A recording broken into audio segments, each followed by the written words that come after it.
sort of said to me before I went out, well, here's a chap to keep an eye on. If you get a chance to do so, well, then have a look for him.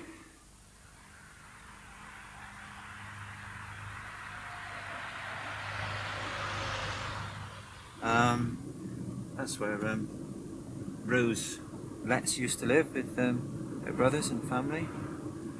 I do recall that I was called to the address on a couple of occasions. I think she went missing a couple of times. And it was just an address that we were aware of that we would end up going to from time to time. Fred was Rose's unlikely saviour from a miserable and abusive home life.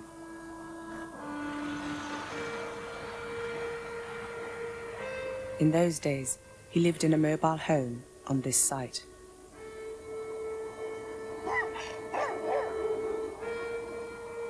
As soon as Rose was 16, she moved in. When she fell pregnant, Fred moved them to a proper house in Midland Road, Gloucester. Still only 16, Rose gave birth to her first child, Heather. 16 years later, Heather West became the final victim of the Cromwell Street murders. Heather was only 7 weeks old when Fred started a 6-month sentence for theft in Gloucester Prison. It meant the teenage mother spent Christmas 1970 all alone, with more than just her own young baby to contend with. There were 2 more little girls in Rose's care. Charmaine was 7, and Anne-Marie was 6. 2 little girls who already had a mother. Her name was Rena Costello, and Fred was still married to her. Soon after he was released from prison in the summer of 1971, she disappeared, and so did her daughter, Charmaine. In his note to the police, Fred West had named Rena and Charmaine among his 12 victims. Detective Constable Jeff Morgan questioned him.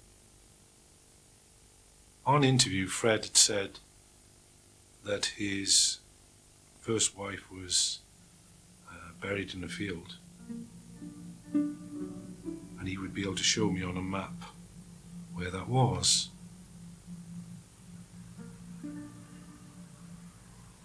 I recall going to the city centre in Gloucester at lunchtime and buying an ordnance survey map, taking it into the next interview, and Fred marked the spot. The spot was in 30 acres of fields at Kempley, close to Fred's birthplace, in the sleepy Cotswold countryside north of Gloucester. He'd taken Rena out, and he killed her, and he buried her in a field.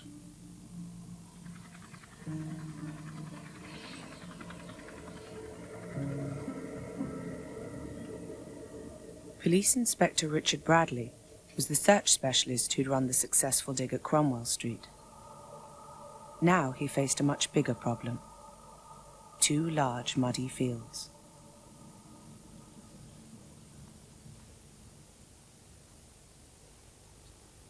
We're actually in Letterbox Field, which is the first site of the first part of the dig for the human remains. This is the site that we were told that Rena Costello was actually buried in. There was no chance of doing it quietly. Reporters and film crews from all over the world gathered around the site. I know when I came out here the one day, there was probably several hundred yards full of parked vehicles. There was satellite dishes and newspaper reporters and TV reporters. From my perspective, it was probably the biggest challenge I've ever had in my police career. I mean, you've seen the condition of the soil now. This is no different to how it was when we first came out. But obviously in the spring, you've got all the fresh corn starting to grow. So you've got a mixture of mud and corn, and it was very, very heavy soil to dig. And as the search progressed, the tools that we were using, although they were heavy-duty tools, they were actually breaking. We were physically breaking spades. And obviously it was all had to be done by hand with no mechanical aids, because mechanical aids could actually remove vital evidence. So it was a hand-searching job, which made the task very large. She had lain there for 23 years.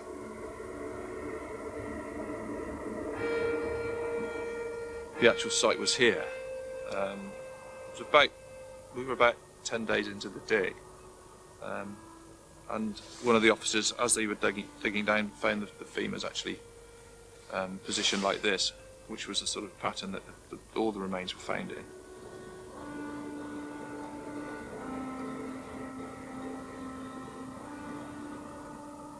"5 months after killing Rena, when Fred West married Rose, he described himself as a bachelor. Fred would talk and talk and talk, and sometimes it was very difficult to sort the wheat out from the chaff, because we were aware that he was trying to put a story together which would write Rose out of the equation. He made a point in his interviews of saying, without being asked very often, that Rosemary wasn't there. She was visiting her mother. She was out shopping when things had happened, when burials had taken place, when murders had been committed. And it was so obvious that his purpose of doing this was to protect her.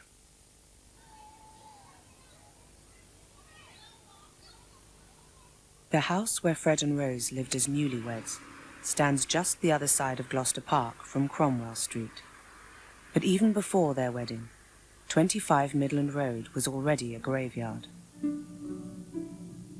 Charmaine was not blood-related to Fred or Rose. She was the result of an affair between Fred's murdered first wife and an Asian bus driver in Glasgow. Fred told the police he had buried the 8-year-old child underneath the kitchen.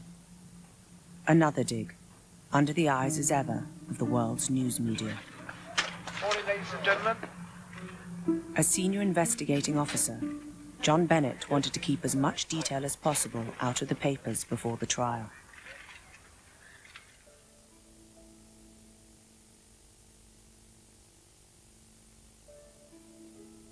Charmaine, like all the West's victims, was found naked, dismembered, with some of her bones missing.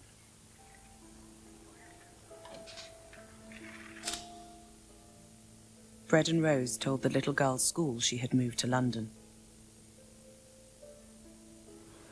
But at Gloucester Police Station, researcher Tina West was rereading Fred and Rose's papers.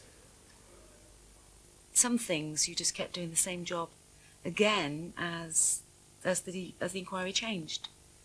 So you're just looking at them with a different eye, because when you might have seen something the first time, but it wasn't relevant or it wasn't important because that subject had never come up.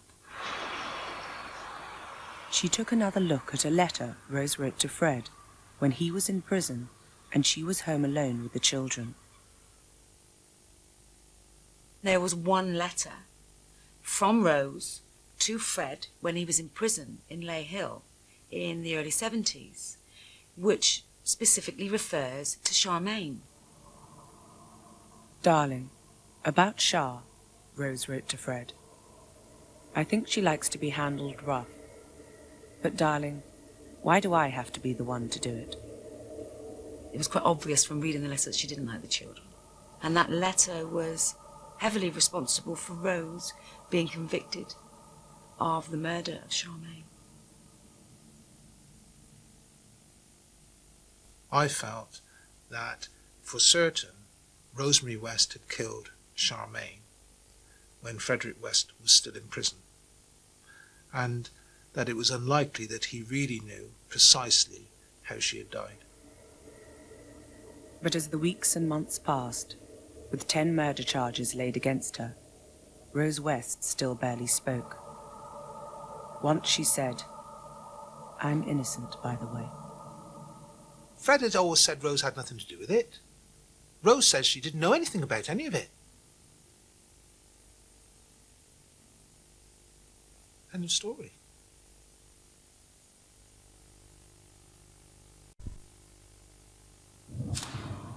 Three months into the investigation, Fred West was as chatty as ever. Desperate to keep him talking, Detectives had been friendly and unchallenging. But John Bennett still had so many questions. What exactly happened in the cellar? And were there any more bodies? We changed the method of interview, the interview strategy, in respect to Frederick West, towards the end of the time that he was at Gloucester Police Station. And the reason for that was that he had continued to go into fantasy land. He was continually trying to manipulate the inquiry. He was fabricating, wasn't focusing on answering any questions. And we had actually not achieved for the investigation some just relevant, simple answers to some questions. It was clear to me that we needed to think again. The job went to Detective Inspector Tony James, the man who first served the search warrant on Rose inside 25 Cromwell Street. Fred indicated that there were more bodies, but he wasn't prepared to say where they were, and we just wanted to try and pin him down, really. I can remember being briefed by Mr. Bennett and Mr. Moore, and being told exactly what areas we needed to hone in on. I think we've made sure that we were suited and booted for the occasion, that we looked as professional as we could do. As I say, he had been becoming a bit vague with his answers, and we wanted to make sure that he realised that we were there to do business, but to do it professionally and efficiently. We had to ask some pretty horrific questions, or bring some pretty horrific points to his attention to make sure that he knew what we were talking about. There was evidence that some of these girls, a number of these girls, had been tortured. Things that we found with the remains, which indicated that they had been tortured before they died, and on a number of the remains there were bones missing. And the suggestion was that he'd kept some of these bones as trophies, and that sort of thing we had to bring to his attention. And it was that one of those questions that led him to break down for a short while. I think it was more self-pity than his conscience, quite honestly. He wept, but he never explained. The missing bones have never been found. I read and saw every single thing. And there were times when, even though I'd been a police officer for a number of years and dealt with most things, there were times when I might read a statement and I'd be halfway through it and I'd think, I can't finish this anymore. I can't read this today. You dealt with it by being matter of fact and not dwelling on it in your own mind, because remember that us officers who were doing these interviews had interviewed loads and loads of people over the years for all sorts of horrendous crimes. So we weren't naive, and we weren't hearing awful things for the first time in our life. So you listen to what you'll be told, you don't get emotionally involved, otherwise your judgment becomes clouded.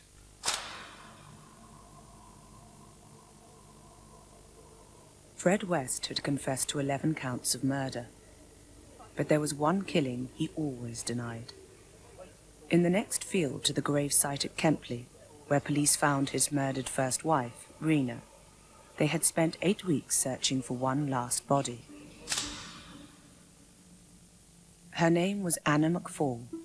She was Glaswegian, like her friend Rena, and only 18 when she disappeared in 1967. Fred always said he was madly in love with Annie McFall, and that she'd got him out of trouble when he was in Glasgow. I think he said that she was buried out in the field, and we discussed with him about killing. He said, he never admitted to killing her. And we went through a bit of a farce where I stood out in the middle of the field, and Fred put his hand to his forehead, and we said, well, where is she, Fred? And he said, well, I got a feeling she's here somewhere, And it was slightly ridiculous, because he showed out in this second field where Annie McFall was, but at the same time not admitting killing her, which didn't add up. They started in the spring. It was now midsummer, They had dug out the equivalent of 10 tennis courts to the depth of 10 feet. They were on the point of abandoning the search. This was actually the last part of the search operation, literally the last zone that we were going to search. The officers were very tired, they'd worked very hard over the last 8 weeks, and I wouldn't say they were on the edge of giving up, but they thought, this is our last bit, and to go beyond that would have required further evidence to extend the search. And literally in the last day of the search, this is where we found the remains. Fred always denied the murder of Anna McFall, but police found her body, like all the others, cut up and packed into a deep, narrow hole. The first to die, the last to be found. A dainty little piece, Fred called her. She was still wearing his ring, and she was 6 months pregnant with his child.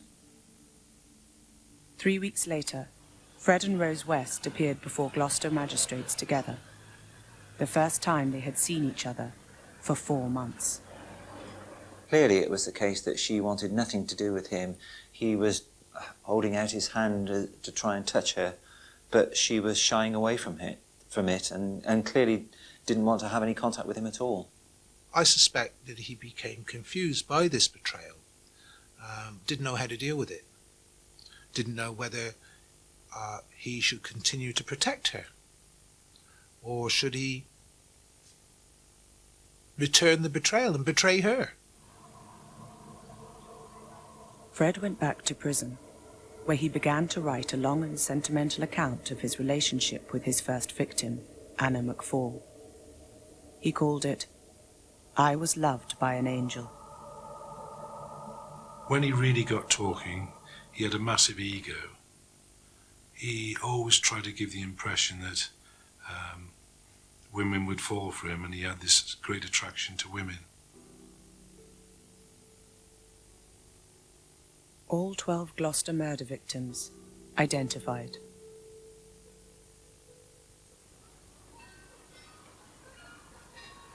It should have marked the end of uncertainty for the families of other missing girls. But Fred had boasted to one of his surviving victims that there were many more, buried beneath the paving stones of Gloucester. Police already suspected him of involvement in the disappearance of Mary Bastholme, a 15-year-old waitress, who went missing without trace from this Gloucester bus stop in 1968. Just like 4 of the known Cromwell Street victims, all last seen catching buses. Just like Valerie Haycock, a 19-year-old from Northamptonshire. Her family was among hundreds for whom the tragedy of Cromwell Street gave birth to hope. The hope that the mysterious disappearance of a missing daughter or sister might finally be solved. In Jean Bennett's case, after 35 years. It was a July evening in 1967, and I brought my sister down to this shop to catch a bus to Luton. She got fed up of a job in Northampton, and she said she wanted to go to Luton to be a nanny. And that was the last we ever see of her. She told me she was going to ring at the phone box the next day at 1 o'clock. We just waited and waited and waited, and nothing happened.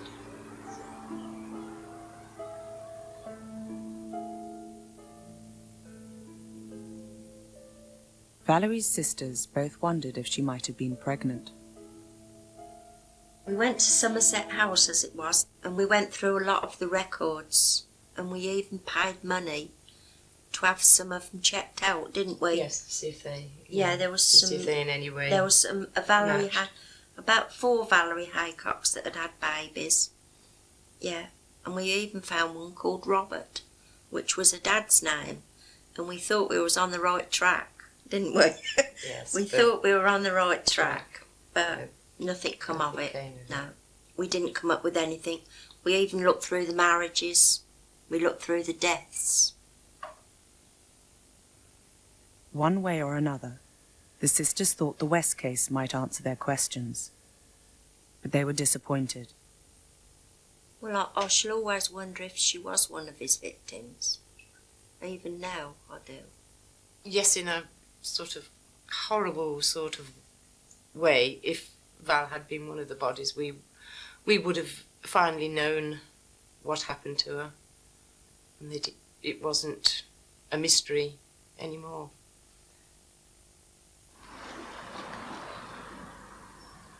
When we have a family get-together, we discuss various possibilities. Did she go abroad? Did she get married? Was she pregnant? Did she go to Ireland?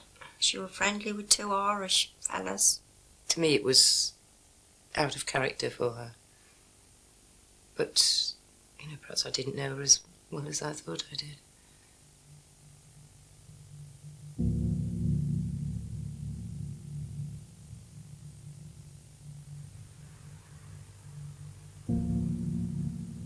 By Christmas 1994, Gloucester police had worked non-stop for 10 months, but still didn't know if there were any more bodies.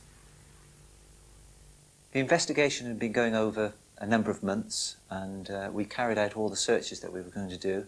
Christmas that year, I received a Christmas card from John Bennett saying, thanks for all your efforts over the past year. Things can only get better in 1995. On New Year's Day, 1995, Fred West hanged himself in prison. The man accused of the House of Horrors murders in Gloucester, Frederick West, was found hanged in his jail cell today. West was at the centre of one of the biggest police investigations on record. Legal proceedings against him were due to start next month. I was devastated because we'd looked after Fred for so long in the police station, and not a hair of his head was hurt, and he was looked after properly. He was dealt with properly by everyone from the custody officer right through all of us on the inquiry. And then he's in prison and he's dead, and dead men can't talk. My initial reaction was, obviously, I was just glad that he was no longer on this earth. Because working on the inquiry, you knew everything, knowing what had obviously happened, you didn't want this man or this woman to be on this earth, because you didn't want to have any children walking this earth with these people on it. So the fact that he was dead, I was really pleased, until I thought about it. He cheated justice. He should have appeared in court and been dealt with by the courts, and he cheated that. Fred West's suicide meant no trial. For the families of his victims, no answers. But for the sister of 21-year-old Lucy Partington, a brief moment of release. I think my initial feeling was, well, that's one less complication. It was relief, actually. It was just like, well, now I'll never have to see him. But that changed, because the burning issues for anybody who's had someone in their family who's been murdered is to want to know what happened.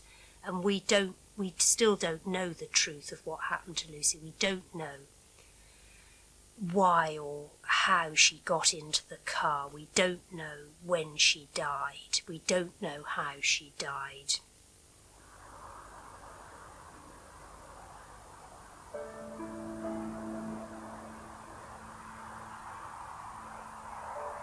When Frederick West died, he took many answers with him. How these girls were abducted, how they met their deaths, how many other victims there may have been. And even after all the interviews and all the work that was done, most of these questions remain unanswered.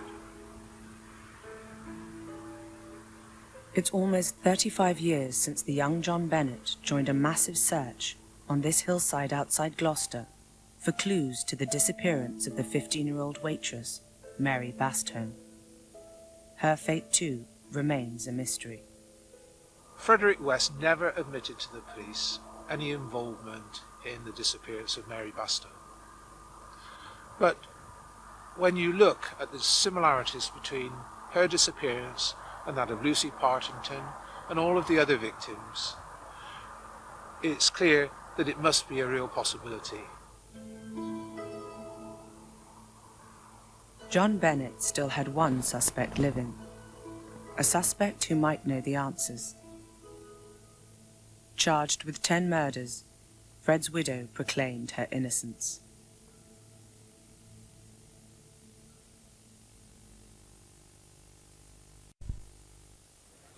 There was surprise when the case against Rose West continued after Fred's suicide. He had confessed, but she always claimed innocence. Now she faced 10 murder charges, alone. I think he had this belief that if he killed himself, she would escape trial and that she would be released. So at the time he did this, he had reaffirmed his loyalty to her. They'd gone through so much together that they'd been implicated in murdering people together. This was the last thing that he could possibly do for her. And it was an act of love on his behalf towards her.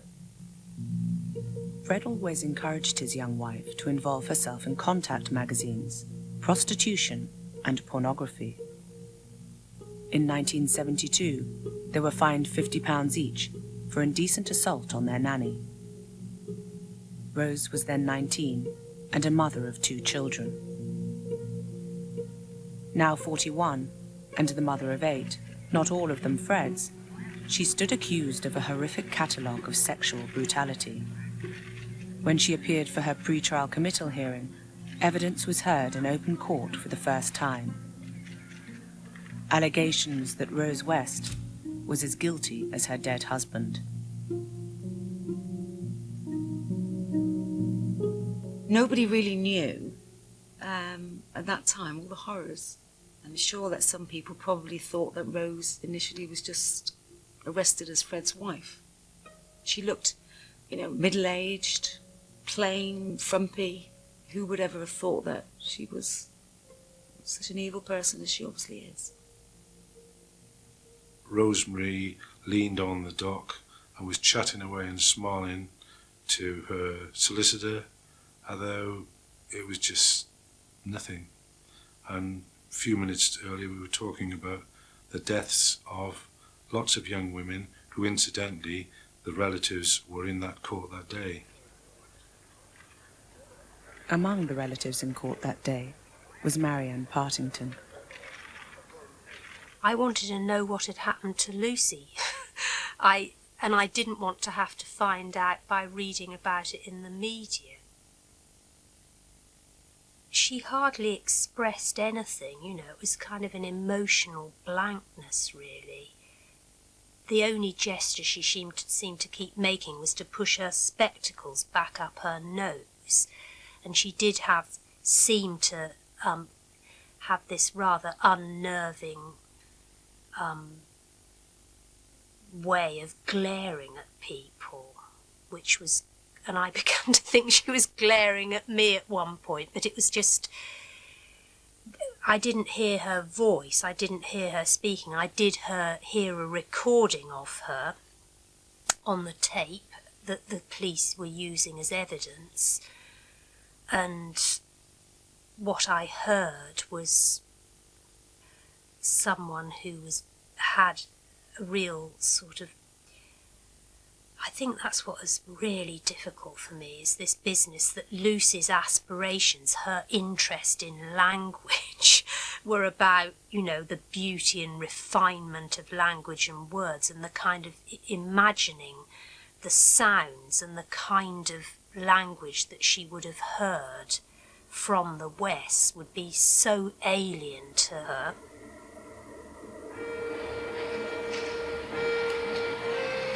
As the date of Rose West's full trial approached, the passage of 20 years meant her house in Cromwell Street still hid many secrets. With no confession and no forensic evidence, the police and the Crown based their case against her on two arguments. First, that in a house as small as this, it was impossible that Fred could have killed his victims without Rose knowing. And second, that women who had survived Cromwell Street would testify it was Rose who was the prime mover in sadistic attacks involving lesbian sex and bondage. I feel that over the years, Rosemary West became the more violent of the couple, and that the evidence to support that was given clearly at the trial by live witnesses. That isn't to say that Frederick West didn't have any violence in him at all. I'm sure that he did. But I think it's best to just describe Rosemary West's appetite for sex as being insatiable. I think that Rose started off as not being the dominant one. Before she'd met Fred, he'd already killed. So I think she was initiated into what took place, that we've got the 1972 investigation that took place where both were fined at court for indecent assault and assault occasioning actual bodily harm. And I think gradually she became the dominant partner. I truly believe that many of these girls who disappeared and were subsequently found in Cromwell Street were actually taken for Rose's benefit as opposed to Fred's, and that she was the prime mover behind what had taken place, and that once she had had enough of these girls, then they then became something that either she alone, she with Fred, I'm not sure what the actual way round it was, but between them, these girls had to be disposed of. The jury agreed with the police. Rose West received 10 life sentences. The judge said, "If attention is paid to what I think, you will never be released."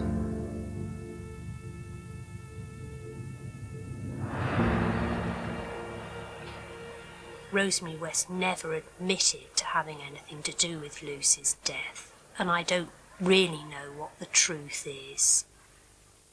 I know that a lot of her childhood was about abuse and ugliness and a lack of love, so that's very sad to me that maybe she'll never know anything about the beauty of life. And I would like her to know that. Last year, Rose West dropped her appeal, though she still says she is innocent of murder.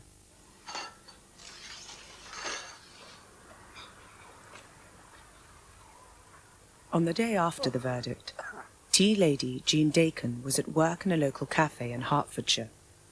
Her daughter Lynn picked up a copy of a national newspaper running 24 pages of background story to the trial. I was reading the paper like I normally do every day, and when I got to the centrepiece, it was sort of a shock seeing her picture. It's like a bookcase type. They done it. As I was looking at the girls and that, thinking, well, I'm glad my sister's not there. Next minute, I've caught her picture. Words can't really describe how I was feeling at the time, but it was a shock. Then I phoned me mum. I couldn't carry on working, I had to go home. You know, it was too upsetting to read these headlines. 11 years after Susan Dakin went missing, this was shocking confirmation of her mother's worst fears.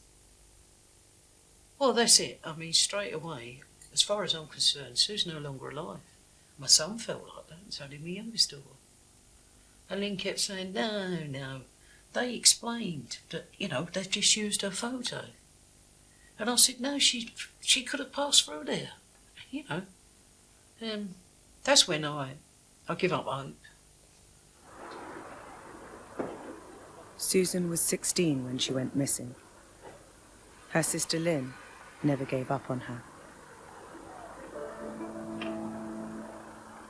It was a friend of my mum's that stopped us and said that they've seen Sue in a dark suit, looking smart, like a office type person. So we travelled to Itching. You always think the worst, don't you? You always think something's happened to her. Went in different shops to try and look for her, but it was a no-go. They were, so I was just looking out, seeing if I could see her in the actual town, but no, it was a dead end.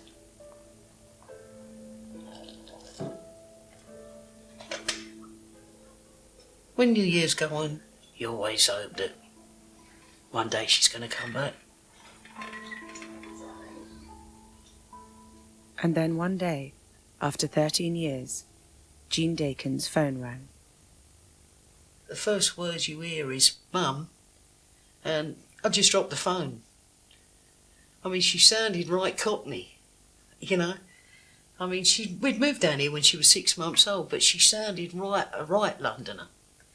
And I dropped the phone and all I could hear was, "Mum, Mum." I picked the phone up and I went, "Sue." She said, "Mum, you all right?" Susan had 4 children. 4 new grandchildren Jean had never met. 13 years she'd been missing, so I like to call that, like, lucky 13. They say unlucky 13, but to us it was lucky 13. You know, after 13 years, I mean, I know a lot of people have been missing a lot more years than that, but, you know, 13 years, and then to speak to her on the phone, it was so, you can't describe it. You really can't. But ties once broken are very hard to mend. Family arguments meant the Dakins' reunion was short-lived. At least she's alive. At least she's alive. You know, I haven't got to worry about the Rose West business. I know that Sue's alive. I just hope that one day that we all can get back and start talking again. Has anybody got anybody to rub off the board? Susan Dakin had been on the original list of 390 lost girls, whose names the National Missing Persons Helpline gave Gloucester Police right at the beginning of the West inquiry. For the founders of the charity, Janet Newman and Mary Asprey, a happy outcome. At the end of the day, we were united or found 139 of these young girls, young women. But our job is not done. It's even more important.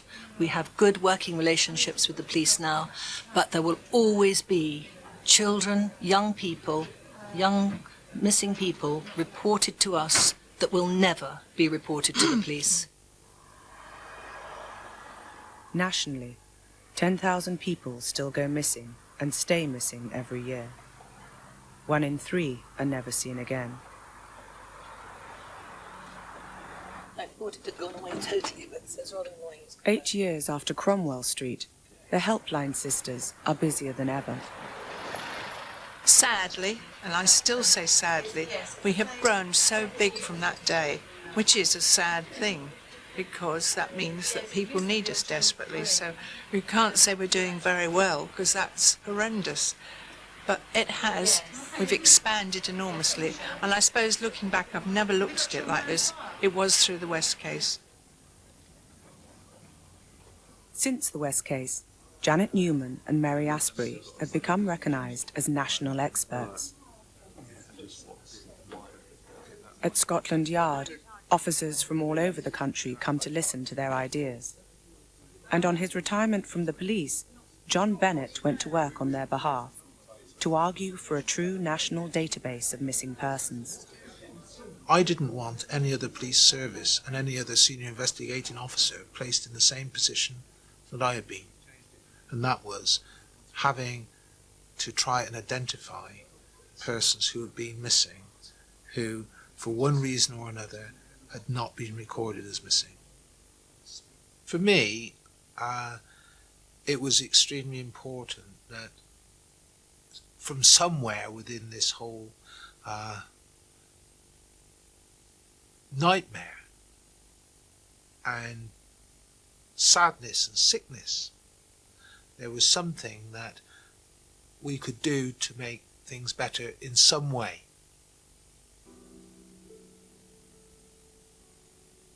The last picture of the Partington sisters is almost 30 years old now.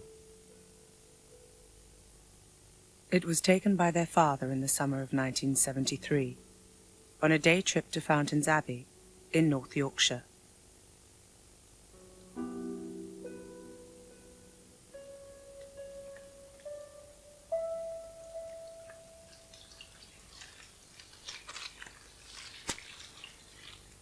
Lucy loved language, and she loved literature, and she loved medieval art, and she had a thrilling, interesting way of expressing herself through words. And the fact that during her death she was gagged, so that was, in a way, she was turned already into something that wasn't her, because her voice was missing and she wasn't able to express herself or speak her truth.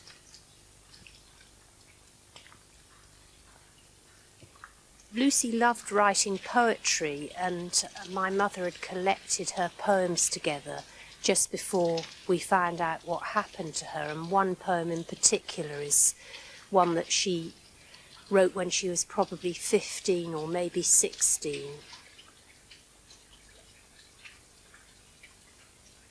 Things are as big as you make them.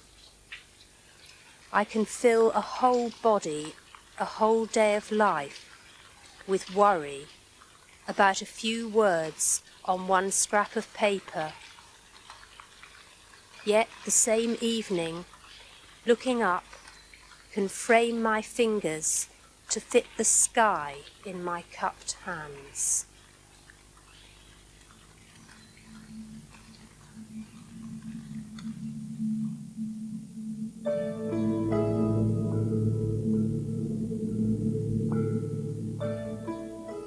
If you're grieving for someone or would like to know how to start searching for a loved one, there's a Channel 4 recorded information line on 08701 20 20 15. Lines are open round the clock.